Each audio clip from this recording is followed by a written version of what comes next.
உணரப்படா உன்னதம். இயேசுவில் மிகவும் பிரியமானவர்களே, இன்றைய நாளின் வாசகங்கள் நம்மை உணர்வு நிலைக்கு அழைக்கின்றன. ஆம், உறவுகளோடு வாழ்கிற நாம் உணர்வுகளோடு வாழ்கிறோமா?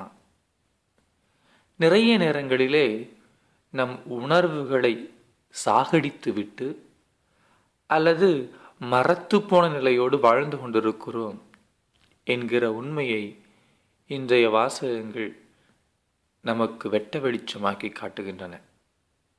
ஆம் பிரியமானவர்களே, இன்றைய நாளின் வாசகங்களை நாம் ஏற்கனவே பலமுறை கேட்டிருப்போம்.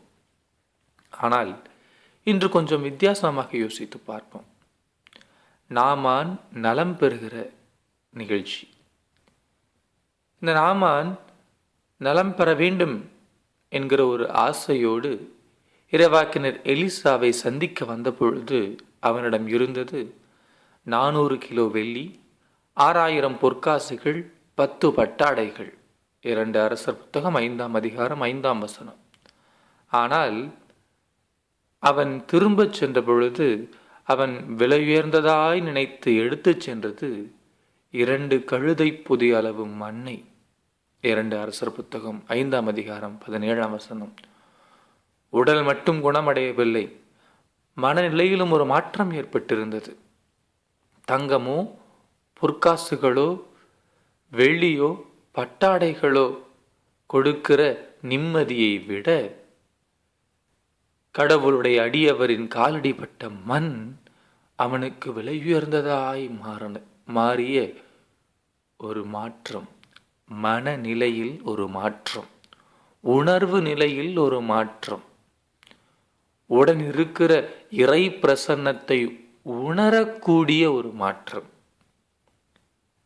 ஆனால் இதோ இந்த எலிசாவின் பணியாளன் கேக்கசி, அவனும் அவரோடு கூடவே இருக்கிறான். ஆனால் எலிசா அந்த அன்பளிப்பை பெற்றுக்கொள்ளவில்லை என்றவுடன் மன வருத்தப்பட்டவன் ஓடிப்போய் ஒரு பொய்யை சொல்லி நாமானிடமிருந்து 40 கிலோ வெள்ளி 2 பட்டாடைகளை கேட்கிறான். நாமானோ 80 கிலோ வெள்ளி 2 பட்டாடைகளை ஒரு 2 ஆட்களிடம் கொடுத்து அனுப்புகிறார். அதே மண்ணில்தான் கேக்கசி நடக்கிறான், படுக்கிறான், புரள்கிறான். ஆனால் இறை பிரசன்னத்தோடு இருக்கிற அந்த மனிதரை உணரத் தெரியவில்லை. அவனுக்கு வெள்ளியும் பொற்காசுகளும் பட்டாடைகளும் பெரிதாய் போனது. நமக்கு எந்த நிலைக்கு முதலிடம் கொடுக்கிறோம் என்கிற ஒரு வித்தியாசத்தை இன்று நாம் பார்ப்பதற்காக இன்றைய நற்செய்தி வாசகமும் நம்மை அழைக்கிறது. 10 பேரிடமும் நம்பிக்கை இருந்தது. ஆனால் ஒருவர் மட்டும்தான் உணர்ந்தார். எதை உணர்ந்தார்?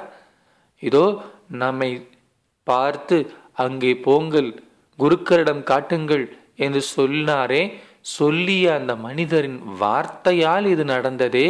வார்த்தையாலேயே இவ்வளவு நடக்கும் என்றால் அந்த மனிதரோடே கூட இருந்தால், அந்த மனிதர் யார் என்று தெரிந்து கொண்டால், அவரிடம் போய் நாம் தஞ்சம் புகுந்து கொண்டால் எவ்வளவு நலமாயிருக்கும் என்று சொல்லி அந்த மனிதன் திரும்ப தனது நன்றி உணர்வை காட்டுகிறான்.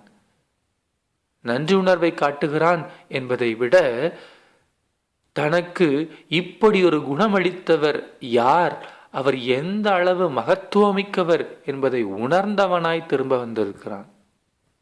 மீதி 9 பேருக்கும் அப்படி ஒரு உணர்வு நிலை இருந்ததாய் தெரியவில்லை. ஆனால் இவன் உணர்ந்தவனாய் திரும்ப வந்து இயேசுவிடம் தன்னை அர்ப்பணிக்கிறான். மீதி 9 பேருக்கும் உறவுகள், வேலைகள், உலக மகிழ்ச்சிகள், இவ்வளவு நாட்களாக இழந்த சந்தோஷம், இவையெல்லாம் பெரிதாய் போனது. தங்களுக்கு நலம் கொடுத்த மனிதரின் மகத்துவத்தை உணரத் தவறியிருக்கிறார்கள். பிரியமானவர்களே, தமிழிலே அழகாக சொல்லுவார்கள், இழந்தால்தான் அருமை புரியும் என்று சொல்லி. இறைவனை இழந்தால், உறவுகளை இழந்தால் அருமை புரியுமாம். நிறைய உறவுகளை இழக்கிற பொழுது வலிக்கிறது நமக்கு. ஆம், இழக்கிற பொழுது வலிக்கிறதே என்று சொல்லி அழுவதை விட, இருக்கிற பொழுது நாம் அன்பாய் பாசமாய் உன்னதமான அந்த உறவுகளின் மேன்மையை உணர்ந்தவர்களாய் வாழ அழைக்கப்படுகிறோம். இன்றைய நாள் நமக்கு தன்னிலை உணர்வின் நாள். A day of self-realization. எதையுமே சாதாரணமாய் கிடைத்துவிட்டது என்று சொல்லி டேக்கன் ஃபார் கிராண்டட் என்பதாக எடுத்துக்கொள்வதை விட, ஒவ்வொரு செயலையும், ஒவ்வொரு மனிதரையும், ஒவ்வொரு உறவையும், ஒவ்வொரு நிலையையும் உணர்ந்து வாழ அழைக்கப்படுகிறோம். உணர்ந்து வாழ்கிற பொழுது நாம் உண்மையிலேயே மாண்புமிக்கவர்களாயிருக்கிறோம். பிறரின் மாண்பையும் நமக்கு கிடைக்கிற சூழல்களின் உன்னதத்தையும் உணர்கிறோம். உணர்ந்து வாழ்கிற பொழுது உண்மையாகவே நாம் மனிதர்களாயிருக்கிறோம். ஆம் பிரியமானவர்களே, தன்னிலை உணர்வு மனித வாழ்வின் மகத்துவம்.